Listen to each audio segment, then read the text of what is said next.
What is this? Where are we? In order to explain what's happening here, we've got to go back about 5 weeks.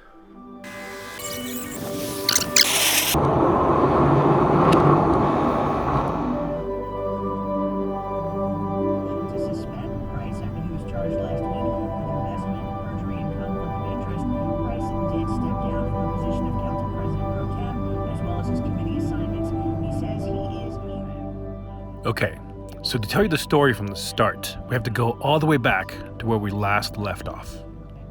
Our last video had us driving north across Belize and enter back into Mexico via the state of Quintana Roo.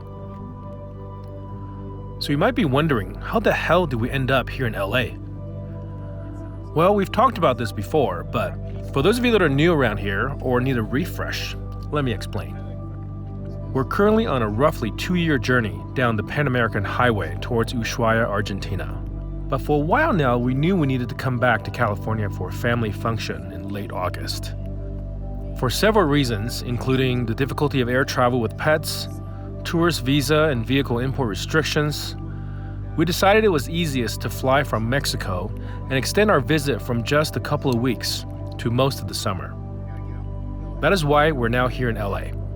But you still might be wondering about that truck. No, we didn't buy and switch to another rig. Although I really do like how this 4-wheel camper has worked out for us. Anyways, let me explain. Since our home on wheels is safely stored in an undisclosed location on the Yucatan Peninsula, we reached out to our good friends at 4-wheel campers to possibly help us out with a rig that we can use during our time back. To our surprise, they came through above and beyond our expectations and graciously agreed to loan us a Granby flatbed on a Ram 3500 4x4. We will be taking it to Overland Expo P&W in Bend, as well as taking you guys along from California's Lost Coast all the way across Yosemite's Tioga Pass to the eastern Sierra Nevada mountains. So here we are, on the road before sunrise, in a one-way rental car, headed up to the 4-wheel camper factory in Woodland, California, to pick up our loaner home on wheels for the next 8 weeks. Let's continue.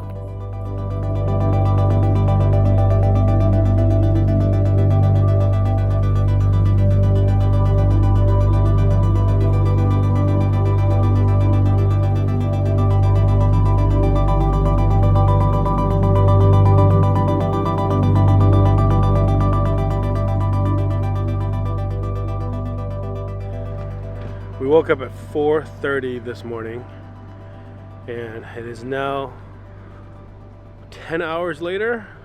We made it from LA to Woodland, California, and we're finally here at the 4-wheel camper factory. We're going to pick up the loaner camper that they've agreed to let us borrow for the next 8 weeks. And we're also going to pick up Mac and Owen's old camper and drive it up to the rally tomorrow for them. Not sure where we're gonna stay tonight. We're thinking about staying in this parking lot if they let us, but we'll see. But I am so tired. I slept really little last night, knowing I had to get up really early. I really wanted to try to avoid getting into any kind of traffic, and we just hit just a tiny little bit in Stockton, and that was about it. We got a rental car too that we have to return here at the Sacramento International Airport.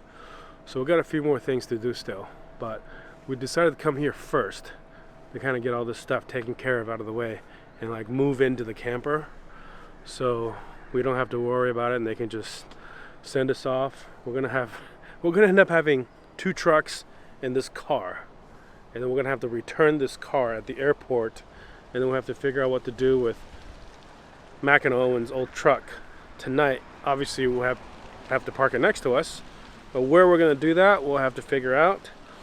And then tomorrow morning we're driving it up to Grass Valley to attend the rally, because they're having their new camper built, and I assume it's in here getting worked on because it's not done yet. And they got their truck, their new Tundra, they had it worked on over at Mainline Overland. Okay, thanks.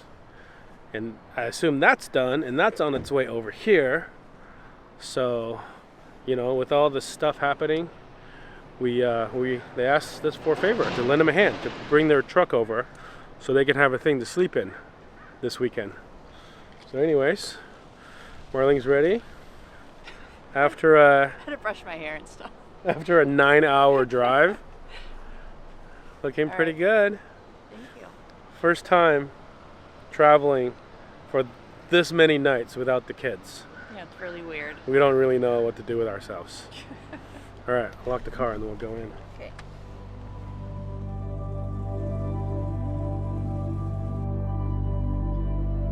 There they are. They're both there. Fill me up in just a moment. Okay, thank you. For those of you who have been around here a while, you would remember that we lived and traveled in a four-wheel camper full-time for 2 years before switching to the Sprinter van. The main reason why we switched has less to do with the camper, but more with the Ford F-250 truck that it was mounted on. After 2 years, we decided to ship our camper to Europe. For many reasons, including parts availability and fuel economy, the Ford F-250 was the wrong platform for that side of the world. We loved our four-wheel camper, and it took us south into Oaxaca, Mexico, and all the way across to the other corner of the continent to Newfoundland and Labrador. We have always thought that perhaps one day we'll be back in another four-wheel camper. We just didn't expect that day would be today. Temporary as it might be, we're very excited to be back in another four-wheel. Back in October 2016, we came to this factory to place our order. We worked with Mike and Stan to figure out exactly what was best for us. Both of them are still here, even though the company has changed ownership since then. Stan is probably the most respected voice around here. He has been the constant in the company throughout all of the changes and very involved with the owner community since the start. When he talks, people listen, because perhaps there isn't another person on this planet who knows about four-wheel campers more than Stan. We have been keeping in contact with Mike and Stan on and off over the years, and honestly, it kind of feels like home again being here. Since 2015, this industry has gone through some major changes. When we began looking for a camper like this, we only considered 3 companies making quality pop-up truck campers: Four-Wheel Campers, Alaskan Campers, and Hallmark. Since then, along with the pandemic fueling interest in the outdoors, social media helping expose amazing locations, explosive growth in the field of overlanding, and the unprecedented opportunities for people to work from home, demand for these things exploded, and dozens more companies have entered into the lightweight pop-up truck camper fray. It has been a sort of a gold rush. People are trying to get a piece of the action while they still can.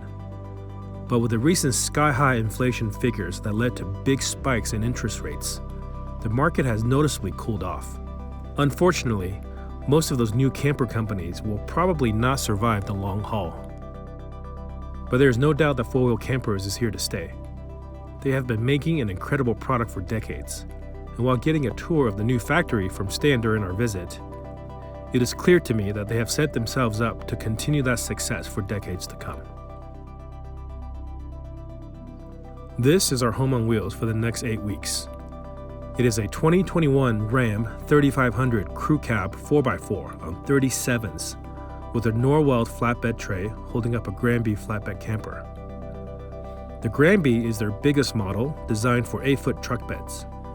And especially this one being the flatbed edition, it is even bigger in some dimensions than the slide-in model. A lot of people don't think of pop-up truck campers like this one as something that a family our size can fit in.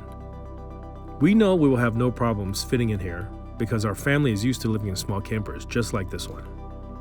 I am very excited with the adventures ahead of us and can't wait to get this beast out there into the wild.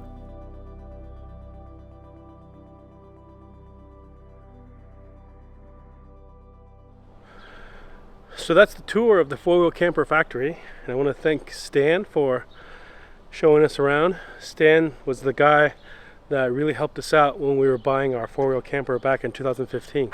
I'm so happy that he's still here. And this place has really grown a tremendous amount, and it's unbelievable actually compared to how it used to look when we were here. I mean, it's actually just a slightly different location that's a little down the street than this one that we saw today.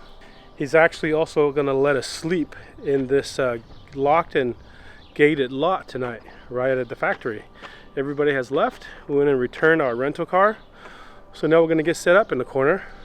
We're gonna be here tonight and tomorrow morning, bright and early. We'll get up. We're gonna get this truck, and we're also gonna get Mac and Owen's truck up to Grass Valley to join the four-wheel camper owners rally up at the Nevada County Fairgrounds.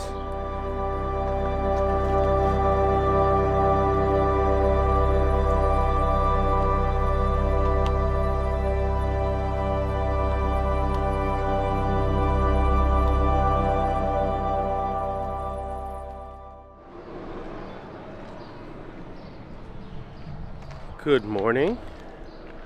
We had a pretty good night of sleep. How'd you sleep? Pretty good. Yeah? It's just, I think we were sleeping in a different position. So you kept having to like go over me to get down instead of sleeping like north-south. You slept east-west. Yeah, but I slept on the right side though. So compared to the van, Yeah. in the van I sleep on the right. Yeah, but I think we were just But different we sleep- configuration. Yeah. When you had to go pee, you had to go over me. Yeah. Here goes all the truck campers. These guys are getting delivered somewhere. And this is, I guess, where they come out of this ramp right here. Anyways, we're still at the factory. And these load of campers are going to a dealer of some kind. And here's a bunch more that are ready to go. So right now they're pumping out, what do they say, 26 campers a week? Yeah. And about 50 weeks out of the year. So you minus like Christmas and New Year's. So yeah, they're doing a lot of campers. Is that 1,300 campers? About 1,300 campers a year. Too early to do math. Yeah. But we're still here. We're gonna take Mac and Owen's truck with us today. But before we go, we gotta get some coffee because the camper didn't have any cooking utensils in it, which means we couldn't make coffee. So we're here. Very important. We're here back at Four Wheel Factory to bum some coffee. Stealing coffee. Borrowing it. You're gonna give it back? Okay, I'll steal some too.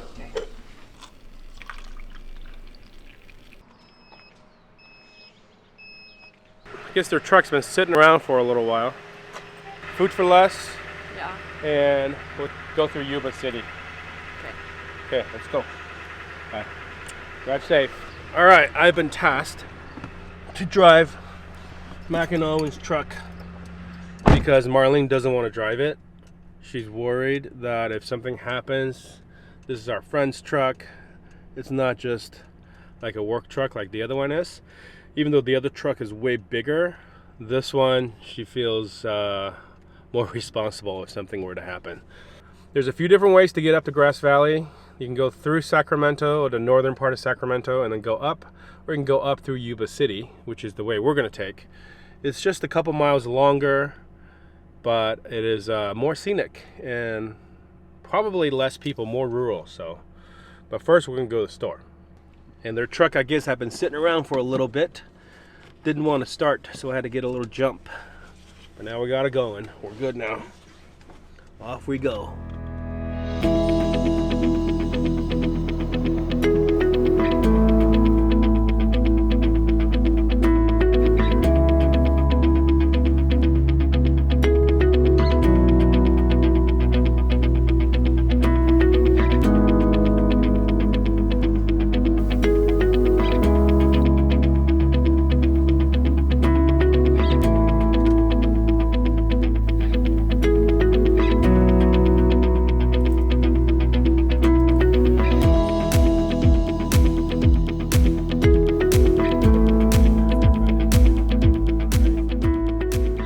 Made it to Grass Valley.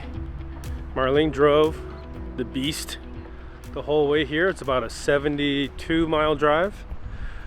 She did great. Didn't crash into anything. That's the definition of doing great. Are you kidding me? And I drove Roxanne right here. Roxanne did great. So we've settled up at this spot sort of in the middle. and there's a couple more friends coming that we know, so hopefully there's enough room for them.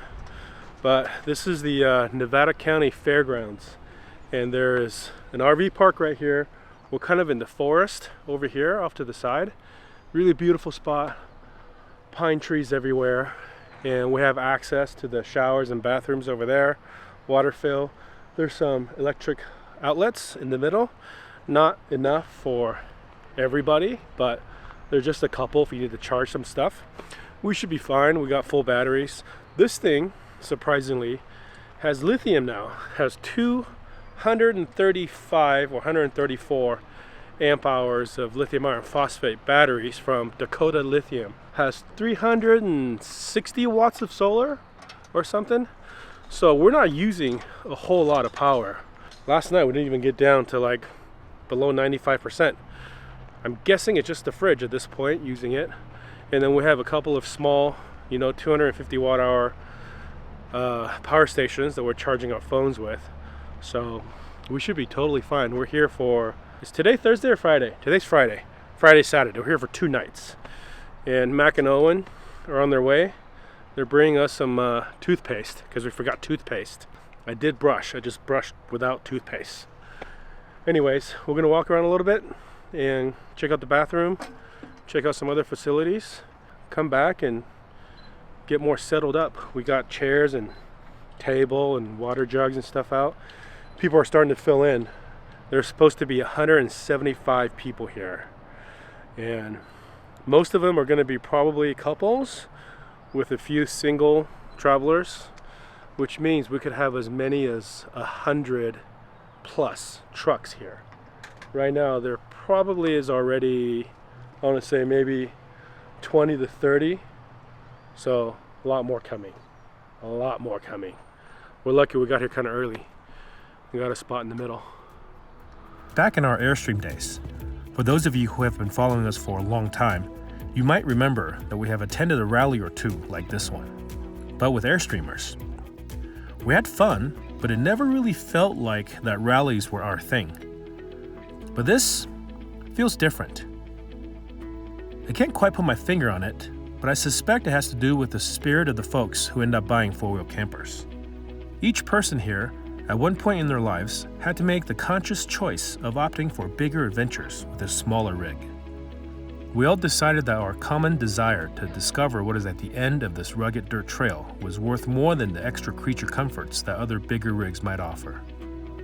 That's not to say four-wheel campers aren't comfortable.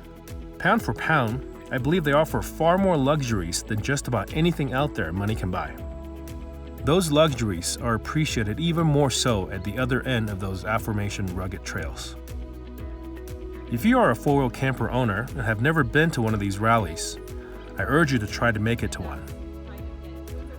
For now, there are only 2 per year, and both of them are in California. One in the southern part of the state in early fall, and one up north during the summer.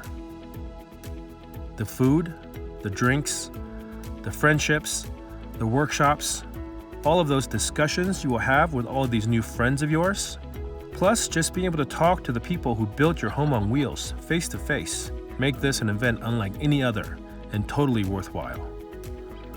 But the food. Did I mention the food?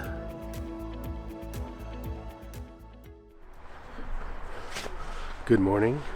This is day 3 of the Northern California Four-Wheel Campers Owners Rally. Today is the last day, actually this morning. This is it. In fact, a lot of people have already left. Really cool spot. We've been here before we ever got our four-wheel camper, which we had between 2016, end of 2015, and beginning of 2018. The ownership has changed since we bought. We have also now a lot of friends who also own four-wheel campers, which back in 2015, we really didn't know anybody except for one couple who we met at the second Descend Down Bend, who was actually the first four-wheel camper we got to see in person. We seeked them out. Super excited to meet them at Descend Down Bend so we can check out their four-wheel camper Hawk Slide-In. And since then, four-wheel camper sales have gone through the roof. As you can imagine, pretty much, all the RV industry went through a huge surge during the pandemic. So through the people we knew, we connected through them, and they are letting us borrow this camper that we're in for the next 7 to 8 weeks. And they also invited us to this owners rally, which is really cool. People from all over California, Nevada. I think some people came probably down from Oregon. There's a handful of full-time travelers that we met here. We camped next to our friends Greg and Mac and Owen. We had a great time here these last few days. Met a lot of people. But like I said, today's departure day. So we're getting packed up, ready to go. We got to drive all the way down to LA. And from there, we're going to pack the camper up, get the kids. The kids didn't come with us this time because today the girls are going to a K-pop show, which they've been really excited about. But we leave LA with them Thursday. We're making our way basically back up through here to go to Overland Expo Pacific Northwest. But between now and then, we got a lot of driving to do. But I just want to give you guys a little look of this event. There were, I think, 190 people that attended this event this weekend, and I think a total of about 110 rigs, which is pretty incredible. Relatively small space. People are pretty closely packed together, but super cool. Anyways, we'll get some coffee, pack up the truck, and get out of here.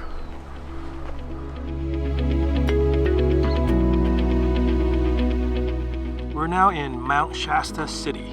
Really hot today. Outside temperature gauge set over 100 degrees all day long.